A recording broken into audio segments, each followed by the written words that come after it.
I'm Dr. Berry, licensed psychologist, and here I share legal and entertainment news from a psychological perspective.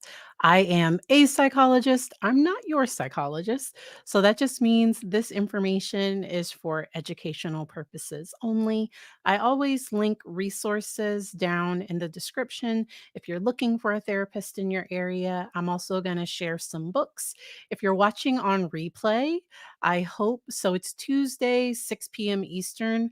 I hope by tomorrow morning I can have some chapters in place because I hope to cover a few different things tonight. You all asked me to talk about managing panic attacks, talk about agoraphobia. We are also going to talk about mass psychogenic illness, and we're also going to talk about intrusive thoughts. So all these things kind of came to my mind. Feel free to ask general questions. I can't answer your specific questions about your specific situation, but I can say in general these are some things that might work. That's where partnering with your own professional one-on-one can be really helpful. All right. So my channel's mostly true crime, so I wanted to hook you all with, okay, sometimes we have to take a little break from true crime, and here are some signs that watching a lot of true crime is having an impact on your mental health. So if you start having difficulty sleeping, I've had some cases that have gotten stuck in my head, and so being able to so sometimes you might have to take a break from it. If in your real life, in your everyday walk, if you get anxious walking by a white van, because I just finished watching all these stories of bad things happening to people. So that's where I might need to take a break from true crime if I'm starting to get scared to live in my everyday world, in my everyday life. And Kelly D. So what we're going to get to later, because sometimes panic is a normal response, but sometimes the more I fight the panic, the bigger it gets. And there's another channel on YouTube. It is Therapy in a Nutshell. That was one of the channels that I kind of thought my channel was going to be kind of like that. And then I got into true crime and things have shifted. But I'm going to share a resource she shared, and I also have a few other things to share with you all as well. So like I said, if you're starting to have an increase in anxiety, if you're starting to become hypervigilant, now I enjoy watching true crime, but I do know that sometimes I need to take a break, or sometimes the cases are getting too difficult and I need to take a step back. So we are going to start with Dr. Julie, and she labels, so this is anxiety attack versus panic attack, and she goes through some of those differences, and she shares a really great visual for the cycle of panic. And then we're going to shift over to Therapy in a Nutshell's video, because it's a different perspective. Because for a lot of people, the take a breath during a panic attack, or try to distract yourself, those things may not work, and there's a different technique that might be more helpful for individuals that trying to focus on breathing, that's not really helpful for them. But with an anxiety attack, in my experience, those can last longer.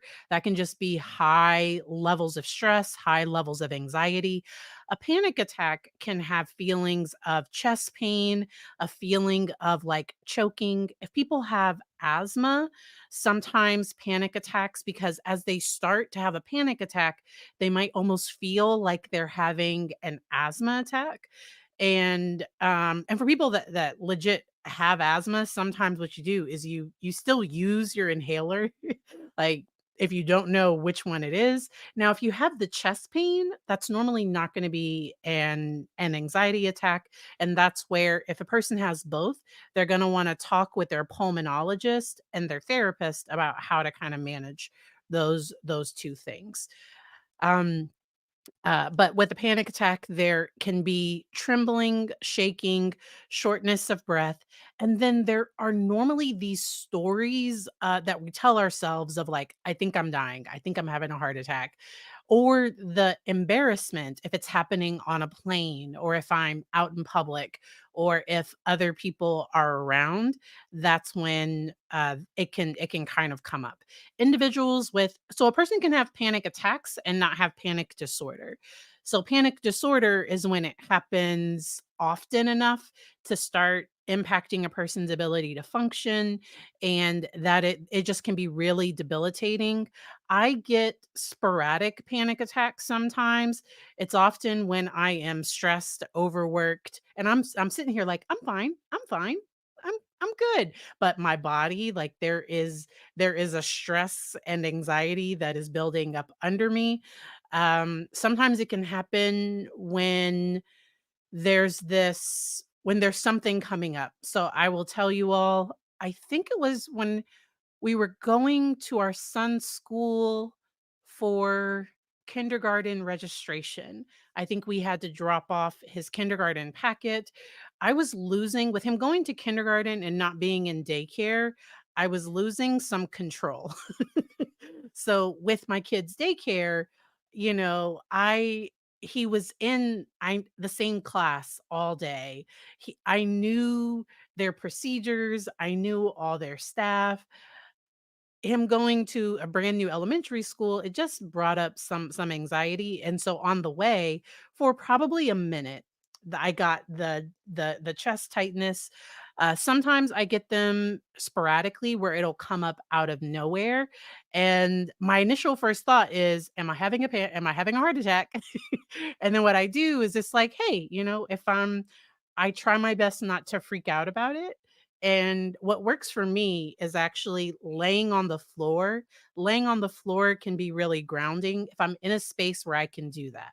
So the last one I had happened at my office, and I was able to lay on the floor, lift up my legs because I was experiencing some dizziness along with some chest pain, and I timed it. So what I do is I specifically look at my watch to see, okay, let's see how long this is going to go, because for me it's normally less than 2-3 minutes. They but if I don't have an awareness of time, it can feel like 10-15 minutes if I don't have that awareness of time. So I normally just check it to see how much time there is. Sometimes panic attacks can then lead to agoraphobia, where there's this fear of going out, fear of being in public, or if I had a panic attack at the grocery store, there can then be that fear of going to the grocery store again. When maybe there was a trigger in the grocery store that happened, but that's where anxiety, the way it works is anxiety wants certainty and control. I will say it again. Anxiety wants certainty and control. And two things that we do not have in this world are certainty, and I can't control everything. And I want to try to be flexible and to accept the things that I can't control. I want to build my frustration tolerance. I want to build how many things it takes to send me over the edge, and then I also want to engage in self care. And for me, self care isn't like getting my nails done or getting self care to me is sometimes taking a nap. My self care is not cooking on Fridays. My self care is, I just signed my kiddo up for one of those jump parks. And so just having some time that where he can get all of his energy out and I can just sit and be and breathe. And so that's where each person I think finds what their self-care is. So we are going to listen to so that I wanted to go over those symptoms, and we're going to skip ahead to where she explains this part. I'm going to make this big. All right. All right. So let's go from here. If you experience panic attacks, what can you Ooh, my bad. Y'all, I listen to stuff way too fast, so I'm gonna put her on normal speed. I'm going to go back. All right, here we go. So, Dr. Julie, I have the full link down in the description. She's also going to mention her book at the end. You work out what's going on and what it's related to. So if you experience panic attacks, what can you do about it? I'm going to take you through some of the top tips from therapy. Now, one of the most important tips when it comes to panic attacks is first understanding how anxiety can spiral into a panic attack. So the trigger for a panic attack could be something outside of you, like an event or a specific situation, maybe the supermarket or a crowded place, but it could also be internal. By that, I mean, it could start with a physical sensation maybe that feels like anxiety. One example might be you had a strong coffee at breakfast and later on that day, your heart starts pounding in your chest. If that happens and you've struggled with anxiety before, you might notice that those palpitations and immediately think, oh no, I'm getting anxious. This is really bad. I'm going to lose control. Either way, what you're perceiving is some sort of threat, whether that is in how you feel or something that's threatening around you. Then what happens is you become apprehensive about the buildup of anxiety. So you're becoming hypervigilant to any other symptoms of anxiety. And when you do that, you start to notice them more, which in turn makes you feel even more anxious. So as your threat system is ramping up into action, the crucial part of all this is the next part. This is when it can cause anxiety to spiral into panic. It's when you start to misinterpret one or two of those symptoms as catastrophic. That means you start to fear either complete loss of control, total humiliation, or even death. So, for example, many people experience chest pain and naturally start to think, I'm having a heart attack. Others feel a tightness in their throat and a dry mouth and that shortness of breath, and they start to think, I'm going to suffocate. But whatever the fine details are, if you're telling yourself that you're about to face death or total humiliation, then your anxiety is going to take off and you have yourself a panic attack. So if you do have a panic attack, what can you do about it? Well, number one is remember that when you're having a panic attack, your body's actually working really well. It's doing what it was built to do. And I think that's really key. So, my body, the reason why we have, you know, panic attacks, it's biologically, it's when all of that is building up and there's this quick, because normally there's a decrease depending on the person. Sometimes that energy, I look at anxiety like energy, and it builds up, builds up, builds up, and it has to get out somehow. And sometimes panic attacks is one of the ways that it might get out. They are painful, they are scary, and yet I have to remind myself that it can't hurt me. So to try to reverse psychology it, that because the bigger my fear of the panic, the bigger my panic is going to be. And that's where I think I did a short with this quote, but I want my emotions to be in the back seat of my emotional car. So let's imagine that emotions are like children, and this is a vignette that I got from somebody else. I heard it on social media first. Emotions are like children. You can't have them drive the car because they might crash it. You don't want them in the front seat because they're still going to be bossy and they're still going to try to control too much. And you can't put them in the trunk because then they might not survive. Where I want my emotions are in the back seat where it's giving me information. But sometimes the anxiety gives me information that's not particularly helpful. And what I mean by that, and I got some of this from Alan Gordon's The Way Out. If for anybody that has chronic pain, I found that book to be helpful. I found it to be a good resource, but it talks about taking the power from pain, and similarly, I want to take the power from anxiety, because anxiety wants you to do what, like, anxiety. So somebody that has agoraphobia, where if I think, I'm afraid of being embarrassed, or if I go out, I, whatever that fear, whatever that story, that anxiety is telling me, but then it's keeping me from what I want. And so that's where being able to talk back to anxiety. 'Cause, and that's where I help my clients externalize their anxiety. So when they say, "I don't like going out. I don't like people." It's like, "No, no, no. Your social anxiety doesn't like people. It's not that you don't like going out, it's that you don't like the anxiety, the physical sensations that happen in your body when you go out." And yeah, maybe you don't like all people, but you do have some friends, you do have some connections that you do, want to cultivate and keep. And that's where gradually building up to doing the things so I can increase my tolerance for whatever lie anxiety says, because anxiety can be very critical. Anxiety will say, they're all looking at you, they're all talking about you. What if you throw up? What if you do this? What if you freak out on the plane? What if they have, like anxiety is really good at coming up with all of that. And that's where, oh no, okay. I dropped I dropped anxiety. So if you all watched the movie Inside Out, I have the little characters. So here is anxiety. And in the movie Inside Out 2, anxiety uses so this isn't a major spoiler, like hopefully, like I'm not going to give any major spoilers, but anxiety uses the imagination to come up with all of these potential things to plan. But what it does is it ends up keeping Riley, the character, the person, ends up keeping Riley up all night. And that's not particularly helpful. And we need our sleep. We need to be able, and often I've also heard anxiety or worry described as a rocking chair and expecting to kind of go somewhere. Now, the helpful anxiety. So, not all anxiety is bad. A little bit of anxiety helps me prepare. Anxiety might help me to be on time. It might help me to try to do my best.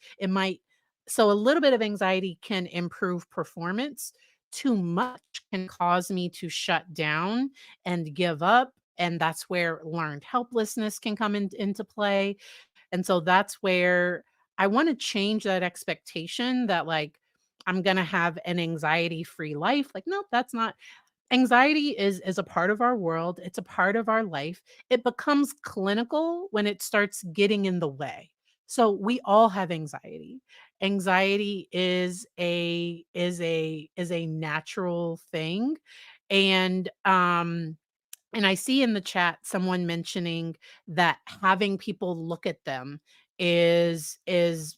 can bring up a lot of anxiety. And so if somebody is staying inside all the time, I know for some people wearing a mask, so wearing those masks that we had to wear during COVID, for some of my clients, wearing a mask is how they get outside their house.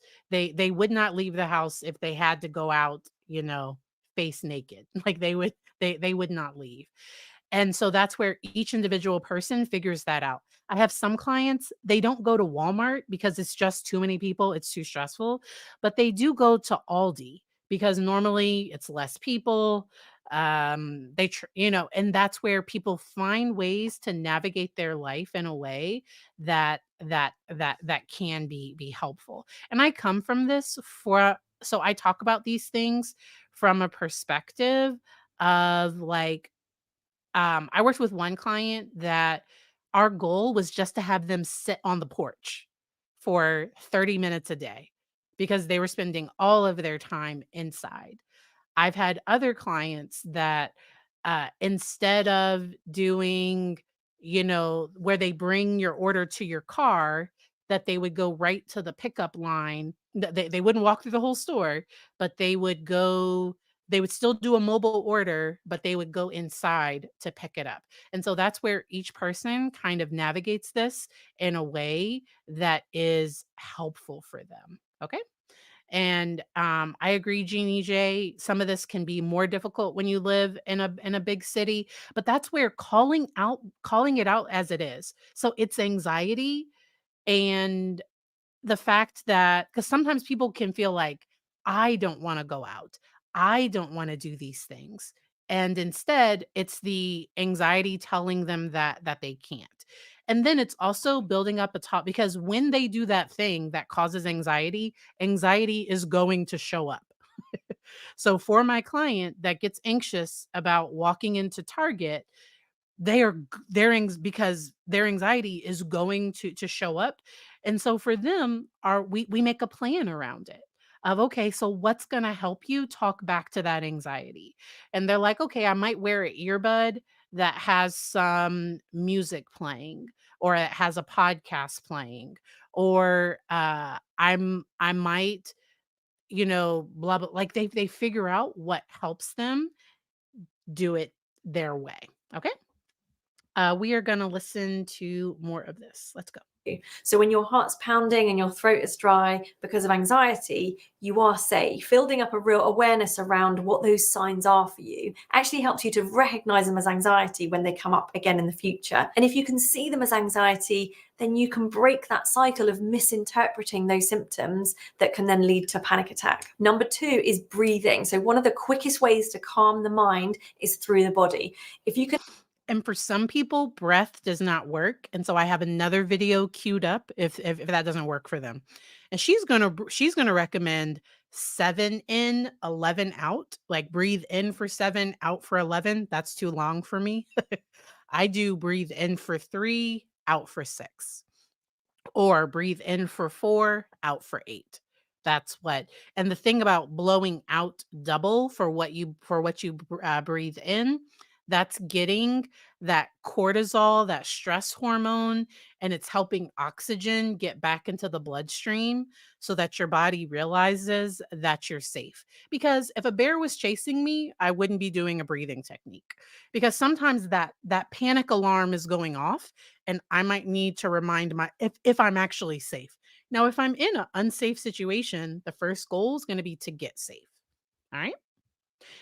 But I don't want to use perceived threat. And what I mean by perceived threat is because anxiety will say there are people around, there are people looking at you, there are people talking. And so I want the actual threat to be like I am an imminent, like, not, yeah, that I want it to be something major. I hope that's helpful. Let's keep this going. Can extend your out breath, meaning that you breathe out for I know. slightly longer than you breathe in, then after a few minutes, your brain is going to start telling your heart to slow down. You could try doing something like the 7-11 to get you started, which is when you breathe in for a count of 7 and out for a count of 11. The specific numbers don't matter so much. Do what feels most 3, 6. comfortable, but you're really looking to breathe out for longer than you breathe in for, and do it for a few minutes. So give it some time before it starts to work. It won't work immediately. So take your time with it. Number 3 is to stop the odd panic attack from turning into something more regular. You have to make sure that you don't start avoiding the thing that triggered it in the first place, if that situation is a safe one. So for example, if you went to the supermarket and you had a panic attack, it might feel like a good decision to not go back there for as long as possible. But avoidance feeds anxiety in the long. And what will happen is the individual will still have panic attacks at home, or like as they're leaving their front door, because it's that anticipatory anxiety of going into a different situation. When I go to a store, I don't know like what's going to happen. They might rearrange things. Like there is this anticipatory anxiety. Anxiety and excitement feel similar. And so that's where sometimes I try for clients that's helpful for them to reframe it as I'm that they are excited about this. They're excited to go to the store because they haven't been back in person, and maybe they get themselves a special treat while they're, I don't know, like if that's in their budget. Or for people that are doing the what ifs, we think about what is, or we think about the good stuff, because anxiety is not going to tell you like, what if you go and it's fine? Like, that's not, anxiety is not going to think about that one. Anxiety is going to catastrophize, and like it's going to be all bad. And it thinks it's being helpful, but it's really not. It's really not helpful in these situations, in my opinion. Term, because you never get the chance to be in that supermarket and have it go well and then feel better about it. When you start to avoid lots of things because of anxiety, then that anxiety grows and you find yourself stuck in a terrible situation where you can't leave the house or you can't do all the things that give you a meaningful life. So don't avoid. Get support if you need to. Take it slowly, build up to things really gradually, but don't let anxiety make parts of your life out of bounds to you. I talk in depth about anxiety in my book, and I cover lots of tools from therapy in there. So And so her book is Why Has Nobody Told Me This Before? So this is Dr. Julie. She's on Instagram, pretty sure she's on TikTok, and she has a YouTube channel here that also has resources. And I have this link that's on her channel, Dr. Julie, and she's a licensed psychologist in the UK. I love her accent. I love accents. That's just me. So now we are going to switch over to therapy in a nutshell because and this video is called This Guy Solved Panic Attacks After 30 Years of Panic Disorder. And this is just a different thing because for a lot of my clients, trying to breathe because panic has taken over their life in such a way that they have to do something that they have to do something different. That, like, if the whole breathe, remind themselves to calm down, those things do not work for them. Using my breath works for me, it does not work for everyone. And so let's get into this video, and I do have the full link down in the description. And Therapy in a Nutshell, she has a whole series on panic, and she also has a book that she mentioned, and I have it. Hopefully, that will make Chatbot put my thingamajig in. Tapping can be helpful, and there's a specific way to do it. I've done tapping before, but I think it's like here. Like there are different places. It's a EFT. I want to say it's called EFT, but there's also just tapping. But tapping is something that can be helpful for people. But if I'm on a plane, I'm probably not gonna do tapping. For me, I use my breath. I use that, sour or hot. I mentioned this in my last video that, an EFT, thank you for putting this because y'all know I would have forgot what it meant off the top of my head. Emotional freedom technique. But with hot, so spicy. So something like like a like a like a hot tamale or like the candy hot tamale. For some reason, spicy or sour can, for some people, for a lot of people, it can trigger a parasympathetic response. And what panic is my autonomic nervous system is hijacking my thinking brain. That's why it's hard to sometimes carry out the plan when anxiety gets really high because it literally hijacks the brain and you go into survival. And what I try to do is I try to feel it building. So for me, I can tell sometimes about a minute before I have a panic attack that it's coming. And so that's where I just assume the position and it's like, "Oh crap." Like that's it's you again. This isn't convenient. Like I have this annoyed perspective with my anxiety where it's like okay, well, somebody, some emotion needed some attention real quick. Okay, we'll give you a little bit of attention and then hopefully you'll go back. And I am going to make a note about chronic pain after we finish this as well, because it's really common for anxiety and chronic pain and depression to kind of go together. Anxiety untreated can also trigger depression. Anxiety and depression, the way that we treat it, are similar neurochemicals. So they're both treated with SSRIs. Um, that's a whole other video, and I'm not a psychiatrist, I'm a psychologist. I do have a psychiatrist on here that I follow that talks about like medications and stuff. But for anxiety, for some of my clients, if it's winter, sometimes just stepping out into the cold can trigger like the so if it's a cold day, stepping outside into the cold can activate that parasympathetic response.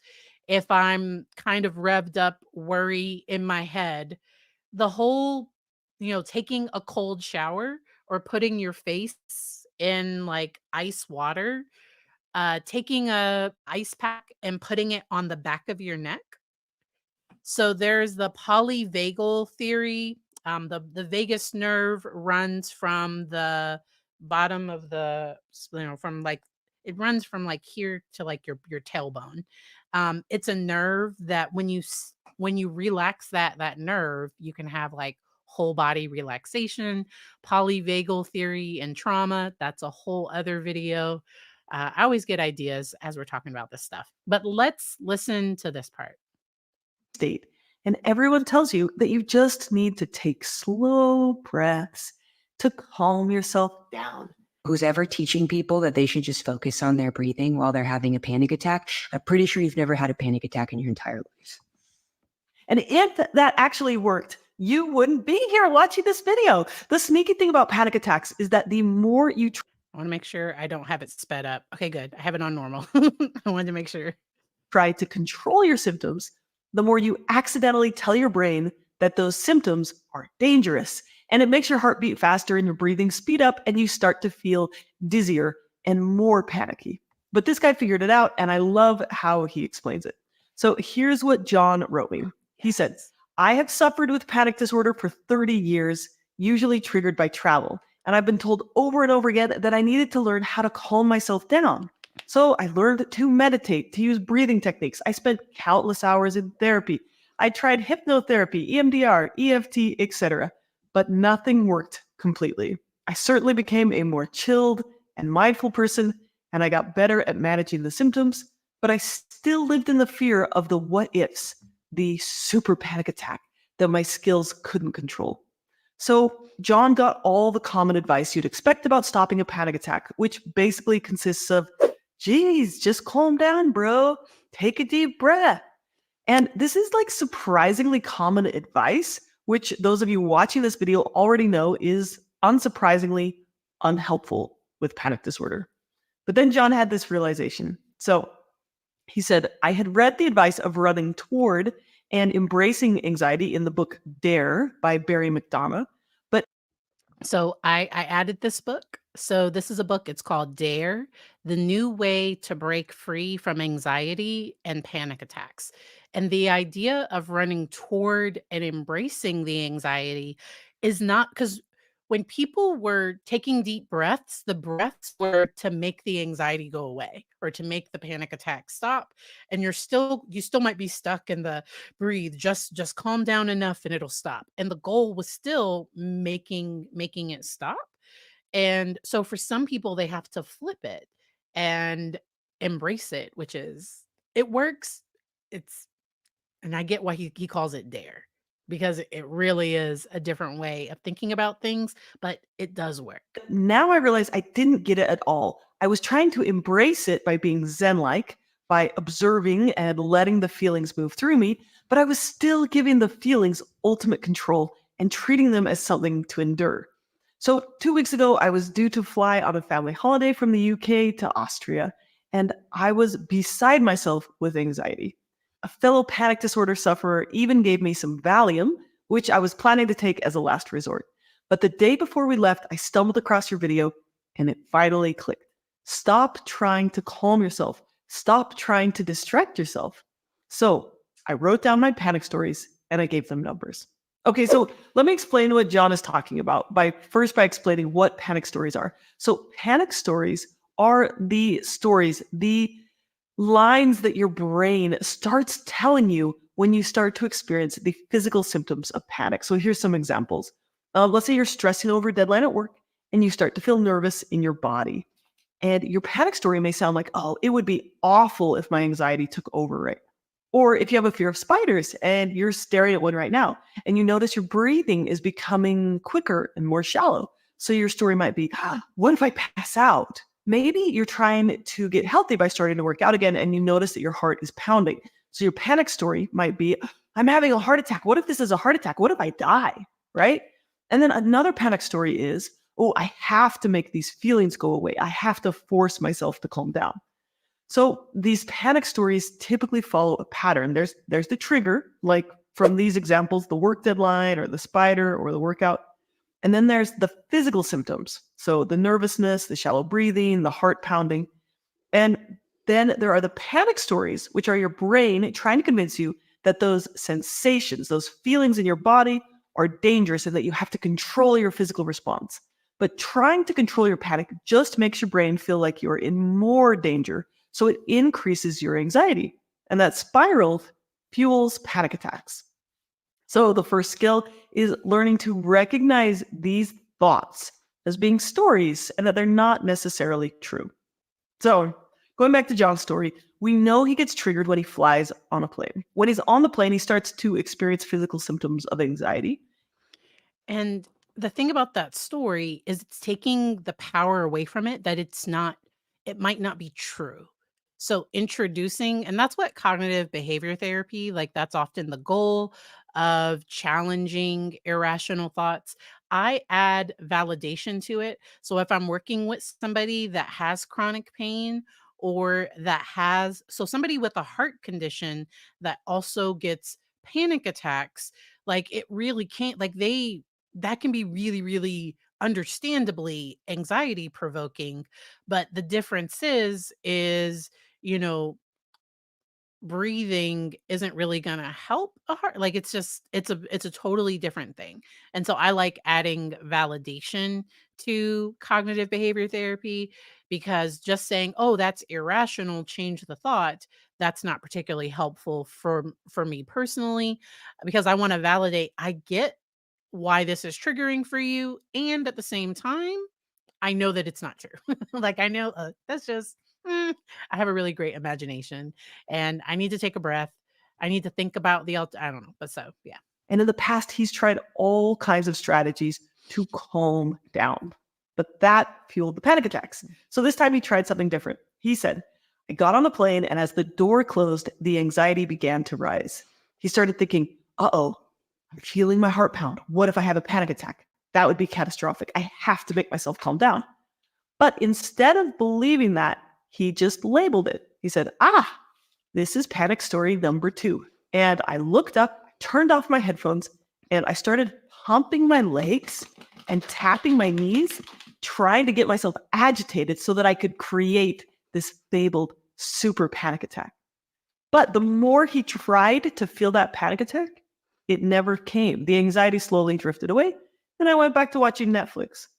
So that's the second essential skill. Instead of engaging in a massive struggle with your sensations, trying to force them to go away, you show your brain that you're actually safe by just saying, this is a curious sensation. I can handle feeling my heart pound. I can handle feeling dizzy. Bring it on. Let's see if I can make it more intense. Let's see if I can make my heart pound harder. Let's see if I can make myself dizzier. So if you want to stop panic, you have to be willing to have it. So you can break the cycle of anxiety and panic by just trying to make yourself feel panicky. What you're actually doing is quenching the cycle of accidentally telling your brain that those sensations are dangerous. So that's how John did it. He said, I repeated this exercise every time I felt my panic rising. And when the plane landed, my mind was blown. I had just flown without having a panic attack. How was this even possible? There were more occasions during the holiday when anxiety threatened me with a panic attack, but I dealt with it in the same way. The more I willed it to happen, the more I tried to create it, to grasp that panic attack, the further away it felt. I almost cannot believe it was so simple to confront. All along, it was just a paper tiger.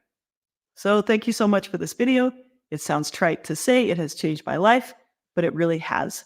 I grieve for the experiences I have missed and the time I have lost to panic disorder, but I can now look to the future with hope. John. So just to summarize, here's what John did.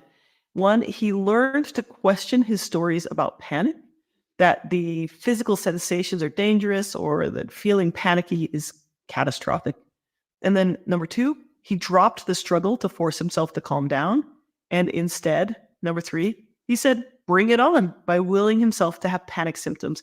And by doing that, he showed his brain that these symptoms are actually safe. And doing that stopped the panic attack cycle. This is so cool, John. So thank you so much for sharing your example. If you want to watch the whole series that John was referring to, you can just Google Therapy in a Nutshell Panic Attack playlist, or you can click. Did you just say I'm cheaper than therapy? I I adore you all. Oh my gosh. Oh my gosh. I can't. I can't. And so this is about leaning into the anxiety, leading into panic. Like I mentioned, this is therapy in a nutshell. And she has freedom. I don't think the guy's name was Drew. I think, yeah. Yeah, his name was Barry. But she has another video, freedom from panic attacks. Her entire channel is about calming trauma symptoms, PTSD, hypervigilance, and calming the brain. The way she talks is incredibly relaxing to me. Some people find my voice relaxing, and I'm like, oh, but like hers is like legit relaxing. And so, this is another resource. I have videos of hers linked down in the description. So now we are going to flip over to managing intrusive thoughts. Okay. So let's start with what is an intrusive thought. And that's just a disturbing thought that can pop into your mind. It's often intrusive thoughts come from the outside. It's not something that I want to think. And it's the whole stop thinking about the pink elephant with the blue tutu. The more you try to stop a thought, the bigger the thought can get. Sometimes the thoughts, especially with obsessive compulsive disorder, sometimes there can be sexual intrusive thoughts, or there can be violent intrusive thoughts, and that's where working with a therapist to manage it, to make sure that the individual doesn't have plan thoughts, that they're not, acting on those, because sometimes there can be the shame that comes up about having the thought. So there are people that have vengefulness and a desire to harm others. And when they get homicidal ideation, when they get thoughts to harm others, I am very disturbed. Like, that is very concerning, because there's also this rage, anger, and vengefulness. But for somebody with something like OCD, or somebody that just gets a random intrusive thought, it really can just kind of come out of nowhere. It's strange, disturbing, it's troubling, and it's not something that the person wants to think. And so often it can even be embarrassing to even bring it up or talk about it. And so when I'm assessing somebody for obsessive compulsive disorder, and I ask about these specific types of thoughts, sometimes they look at me like I'm a mind reader, like, "Oh my gosh." But no, like, it's literally a symptom of OCD. Or there are certain disorders, sometimes with PTSD, there can be intrusive thoughts about the past, thinking about it when the person doesn't want to. And the more I try to not have a thought and push it away, sometimes the bigger that can get. And sometimes it can also be triggered when, especially for past trauma, it can be triggered. Intrusive thoughts are often triggered by stress or anxiety. They can also come for no reason at all. And any life stressor can increase a person's risk for having intrusive thoughts. And so, a way to identify intrusive thoughts is this an unusual thought for you? Like, is this typical? Is it uncharacteristic? Is it bothersome? So, normally, when a person is having these types of intrusive thoughts, they want to get help for them, because they want to kind of help it stop. Uh, the thought feels hard to control. It's repetitive and won't go away. And so the thing that we do is we identify the thought as intrusive, and then we don't fight with it. And the thing is to just see if it'll just go away. Like, "Oh, that's a weird thought." And then to shift attention to something else, to not give it power. So thoughts are just thoughts. They don't they don't have power if I don't act on it. Now, if the thought is turning into an action, then that's a problem. But if it's just a thought, a random odd thought, okay. and then try to not judge yourself, because that's when we can get stuck in that worry cycle of I shouldn't have that thought. I shouldn't. So those shoulds can really bring up shame. It can bring up guilt. It can bring up a lot of different things. And then there are therapies that help with these types of thoughts. All right. No. So, Dr. Barry, you're a hero.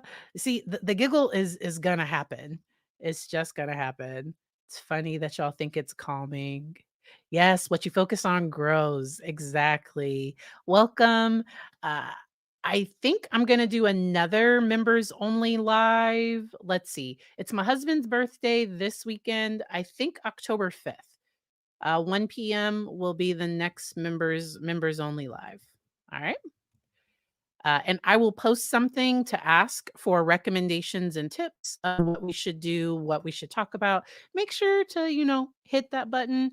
So, rumination, because there are intrusive thoughts, but sometimes rumination, uh, that's where a thought I'm having might get stuck in my head. There are different types of rumination. Sometimes an intrusive thought can become rumination if it gets stuck. All right. Thoughts are just thoughts. Exactly. All right. Yes, you need a calendar. I had to look at a calendar to figure out what it was. I think it might be my anniversary, but like we're not going anywhere that particular day. I think the 3rd or the 5th. One of those days is our anniversary. I don't know. One of them are.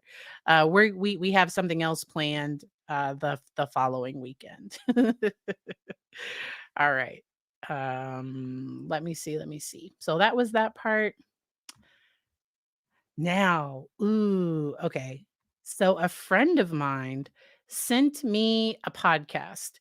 And because my attention span can be this big sometimes, and I was supposed to be doing other things, I found some like videos and resources online about mass psychogenic illness. So, and this is not so like COVID had a legit like you test positive for COVID, that's not in your brain, it's not psychogenic. Now, what can be psychogenic, and this was something I experienced, was being in the grocery store and somebody cough and then me think, "Oh no, I just got COVID." And I didn't, and I did like think, I didn't. There were no, but so it's been a thing, when people cough nowadays for me to not immediately think, "Do you have COVID?" Because that's just my brain got stuck on the Rona for a minute. And so, um, and then I cough and sneeze, and 9 times out of 10, it's allergies. I wanna yeah, I'm yeah. So, all right. So with mass psychogenic illness, what can happen is that so with one person in a group, um, so that's where people in a group think they may have been exposed to something dangerous like a germ or a toxin. So a common example that they give is that we're all at a birthday party and it's like 100 people at the party, and my friend had sushi for lunch and it was old bad sushi, but at the party they get sick. And it's just as they're eating the cake. Just as they're eating the cake, they get sick. And now everybody in the or like a majority of the people at the party now start having physical symptoms of regurgitating, of their stomach be getting queasy. Some people might even get a fever, or like they might actually have physical symptoms, but there is no biological cause for it, because what happened was it was almost like a sympathetic thing, or like I saw this person get sick and I have a weak stomach. I don't like seeing people throw up. 9 times out of 10 I won't, but like I don't like seeing it if I can help it. The bridesmaid scene. That's such a good example. That's a really good example. Uh, but so the only I forgot, I haven't seen that movie in a while. Did only one person get sick? Um, and that's where let's read through what the article says. All right. And so, I'm on the wrong one. All right. So, is mass psychogenic illness common? And it's been written about a few times. Yeah. How do these outbreaks start? And sometimes there's an environmental trigger, like a bad smell or rumor of an exposure to a poison. When one person gets sick, other people in the group may also start to get sick. The first person who got sick might have a real illness, but it might not be related to that particular trigger. So that was the example of somebody that had bad sushi for lunch, gets to the party, eats the cake, and then we're all eating cake and they get sick. And now we all think that we're sick because of but we don't realize not like they actually got food poisoning earlier that day. How do the symptoms spread? An outbreak of mass psychogenic illness is a time of anxiety and worry, but that anxiety and worry creates physical symptoms. So that's where I want it, because it's not just in the person's head, because they are having physical symptoms, but those symptoms just don't have a biological cause. Reporters are paying attention to the situation. Rumors are spreading. Ambulances and emergency workers are making people think a serious epidemic is happening. At such a time, if you hear about someone getting sick or if you see someone get sick, it may be enough to make you feel sick too. Does this mean that the sickness is all in my head? No, it doesn't. The people who are in these outbreaks have real signs of sickness that are not imagined. They really do have headaches. They really do feel dizzy, but their illness is not caused by a poison or germ. Then why do they feel sick? Outbreaks of mass psychogenic illness show us the powerful effect of stress and other people on the way we feel. Think of how stage fright can cause nausea, shortness of breath, headaches, dizziness, a racing heart, stomach ache, or even diarrhea. Your body can have a similar strong reaction to the stressful situations involved in a mass psychogenic illness. Does that mean there's something wrong with my mind? Nope. These outbreaks happen to normal, healthy people. Just because you reacted this way to a mass illness does not mean that there's something wrong with you. Um, how do we know an outbreak of sickness is caused by mass psychogenic illness? We might think a group sickness is caused if physical exams and tests are normal. Doctors don't find anything wrong with, because what they do is they test the cake. So if we all think it's the cake, they test the cake and there's nothing wrong with the cake. But that first person, they do test positive for food poisoning. Everybody else tests negative. And so, if there is a test for food poisoning, I don't know if there is. I'm not a medical doctor. If we look at the pattern of the outbreak, like the kinds of illnesses that are reported, the people who are affected, the way the illness can spread, we might think mass psychogenic illness is the reason. Okay, how can we stop these? Okay. Um, all right. So I have this link down in the description as well. I thought this was super. I just thought it was something cool. I had heard about it, but I hadn't really looked at it or talked about it here on my show. And so thank you so much for being a member for a month. Love your content, Dr. Barry. Stage fright is the worst. And so when we talk about testifying on the stand, so one thing I would always do, because I have testified in court, I want to say it was like 6 or 8 times, maybe. For one case, I think it was like 3 or 4 times, just for one particular case. And then yeah. So maybe it might have been up to 10 times. Wow. Wow.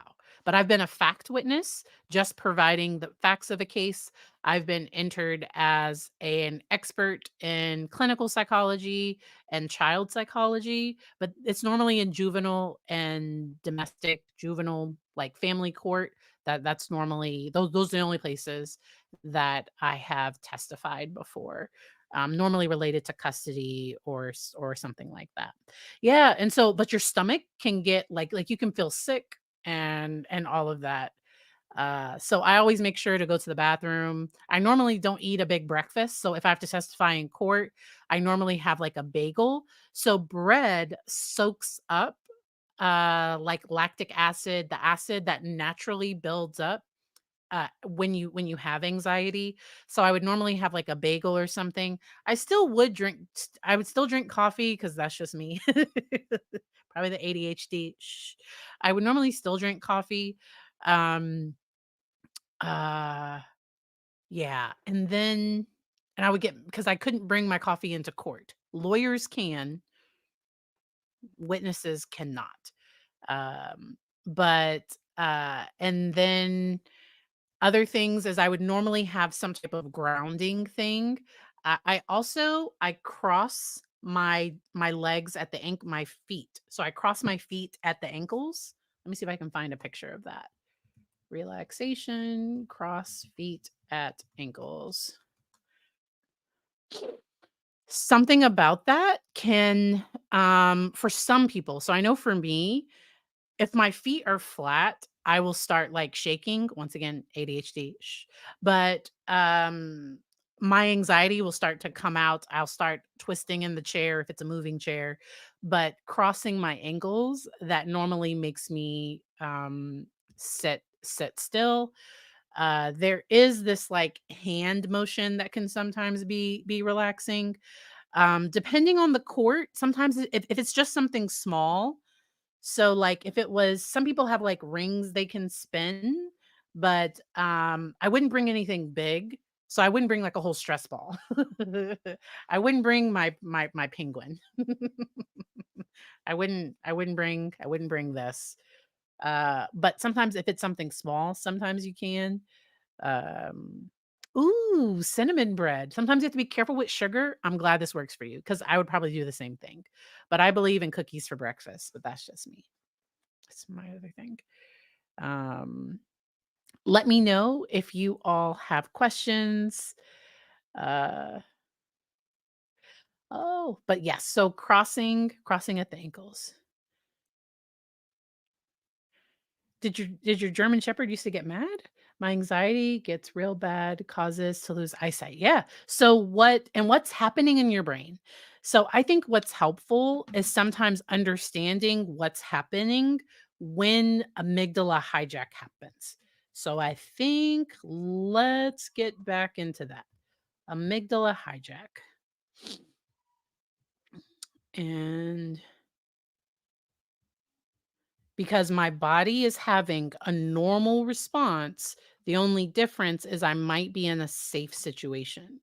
Because if I was in an unsafe situation, it would be fine.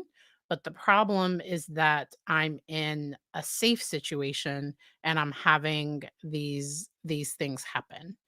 And so let's see. Um because with the amygdala, what can happen is it can make the breathing get shorter. Amygdala, hijack, physical symptoms. Could I have read that to myself? Yes. But I need to talk out loud to you all. Okay, so let me share my screen again. Present. Okay, let's share this tab instead. There we go. Is this one? Yep. And I have some videos on amygdala hijack as well. All right. And I will put, oh, that's the wrong link. I was about to give y'all my StreamYard link. All right. Here we go. This is from Medical News. Yes. All right. The amygdala can activate a person's fight, flight, freeze, or submit or people please response as a reaction to a real or perceived threat of danger. Amygdala hijack describes the perhaps um so I don't like that they said unnecessary trigger, but like it's a thing that happens. And so early humans develop the fight or flight response to threats and dangers. This is an automatic response to danger, and it allows people to react quickly without the need to think. And the hijack part is hijacking my prefrontal cortex and the rest of the brain. So there are times that the amygdala, the survival center, just takes over, and that's where I want to respond and not react. Because sometimes, especially if we've been through a lot in life, that reaction, it it can small things can trigger a bigger response. And that's where my clients that have borderline personality features or that have complex PTSD and developmental trauma, the thing that we're trying to do is help them experience felt safety, because for them, smaller things can trigger that, like a positive situation. Like somebody could say hi and like like smaller things can trigger a bigger reaction. And so that's where I want to respond from my core self and not react out of that trauma brain when I can. And that takes a lot of work. That takes a lot of skills development, because for some people don't have the skills to regulate emotions. And so that's why in dialectical behavior therapy, they have emotion regulation skills. I think I mentioned distress tolerance. I'm not sure if I did, but distress tolerance is that I've had it. And there are days I wake up on edge, but there are things that I do to bring that level of agitation down, where it takes where I can have a gap between where I'm currently functioning and where my I've had it at is. So if I wake up at my I've had it, I do things to like bring me down to a more calm, because I need a gap. So I'm not being reactive to things. And so um do. Amygdala hijack is a rational reaction to a threat. The human brain has two lobes, both of which are situated at the front of the organ. Reasoning takes place in the frontal lobes. Specifically, the frontal lobes are where a person rationalizes situations and makes decisions. Although the amygdala works automatically, the frontal lobes allow people to process and think about their emotions. When a person senses a threat, the amygdala might automatically activate that response. However, the frontal lobes process the information to determine if the threat is real or not. And so, if the threat is not serious, that's when I want my frontal lobe to take control again and to respond with a more logical, thought out response. All right. All right. And so, but when you're in that stress response, adrenaline gets activated and it causes the body to dilate. Blood starts pumping faster, so that's where stress can have an impact on blood pressure. And people with chronic stress or chronic illness, that's where doing some polyvagal, doing some EFT, doing things that help activate their parasympathetic nervous system. We sometimes schedule that multiple times a day because stress can impact pain, especially my chronic pain clients, my clients with autoimmune disorders, because you don't need an immune system if a bear is chasing you. So what happens is that fight or flight response can make everything else work slower because we're just trying to survive. So if I stay in this activated state all the time, that can like lower my immune system immune response. And I don't say that to cause anxiety. I share that to cause to share information about like, oh, like this is what's happening in my body, because when I have that understanding, I know that's just my body's reaction to stress. But then I try to activate that prefrontal cortex. I try to activate those frontal lobes to move out of that into a more relaxed state. And for some people, I like how somebody mentioned that they put the ice packs under their armpits. I love that. I'm only licensed in Virginia. I'm not accepting new clients. That's why I do this education, because there are people that would want help that I can't help. So I give out this general information for that. All right. Let's see. It causes the pupils to dilate, and it's meant to enhance vision, but what it does is it narrows it down. It cuts off peripheral vision. So that's where, if there's a I don't want a police officer in a flight or fight, like I want a police officer in that parasympathetic, where they're not in like a amped up, like, because they're more likely to make a mistake, because the perception, it's going to be easier to see a threat than to not see a threat if you're in this heightened state. And it can also be based on past experience and other things like that, which can cause other issues.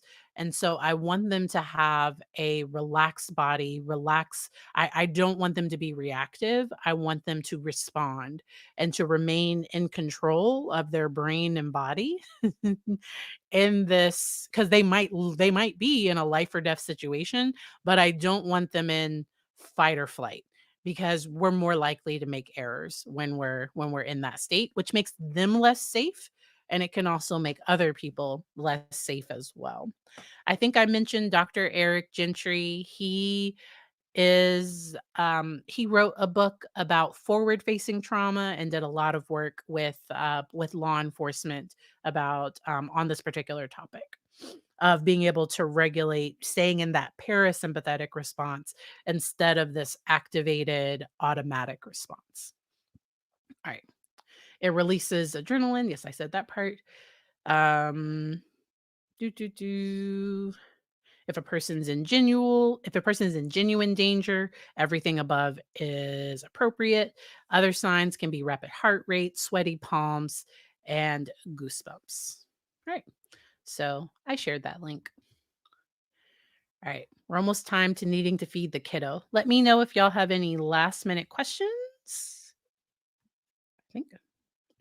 Let me know. I don't know what this means. Oh, wait a minute. Did she write a book?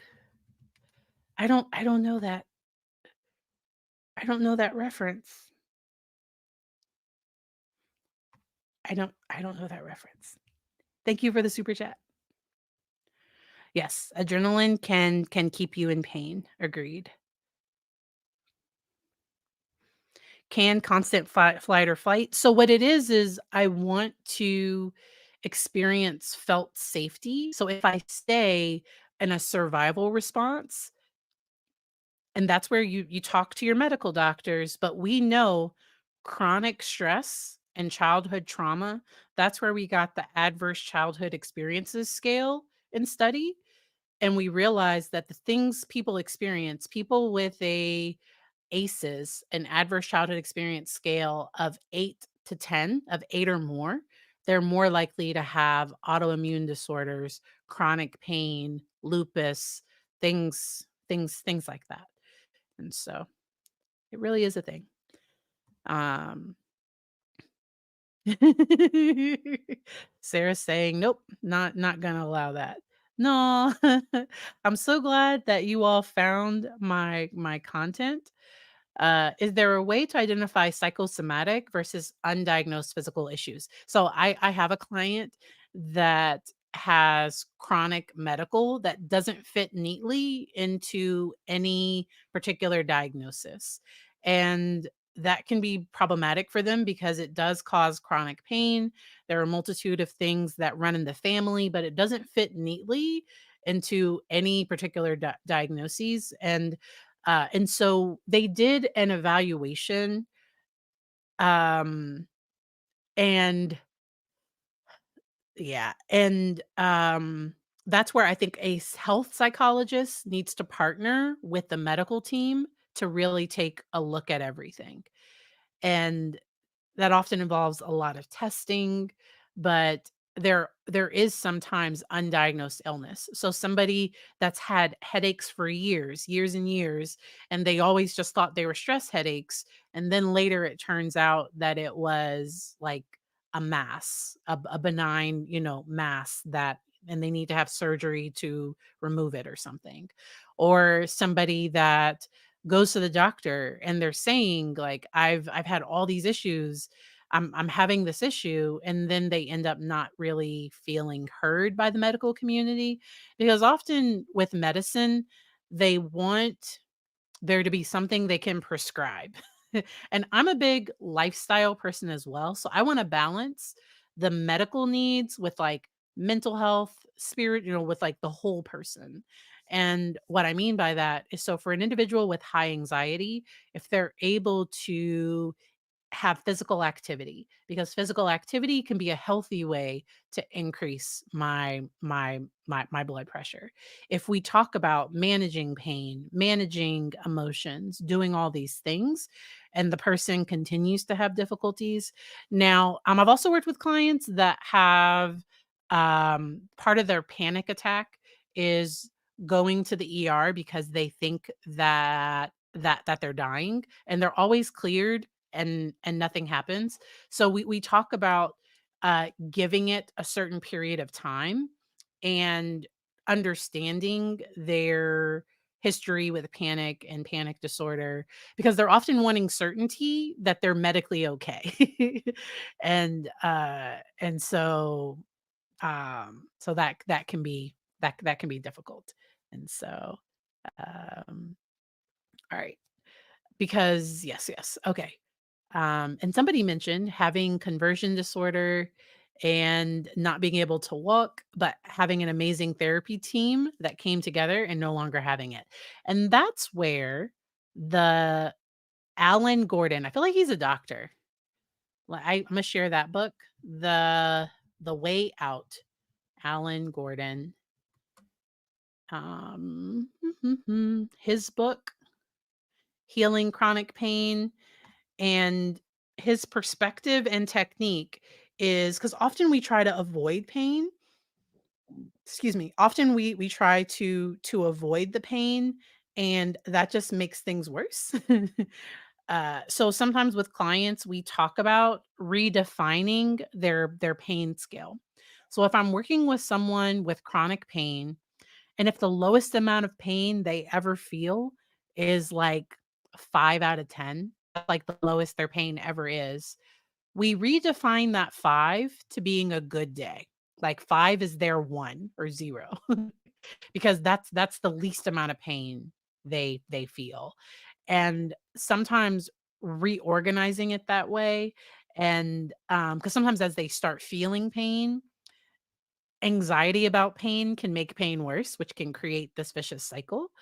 And and so that's where I want to make sure that I'm having safe movement, that I'm working with therapists, that I'm physical therapists, that I'm doing all of those things, because not moving can create more pain.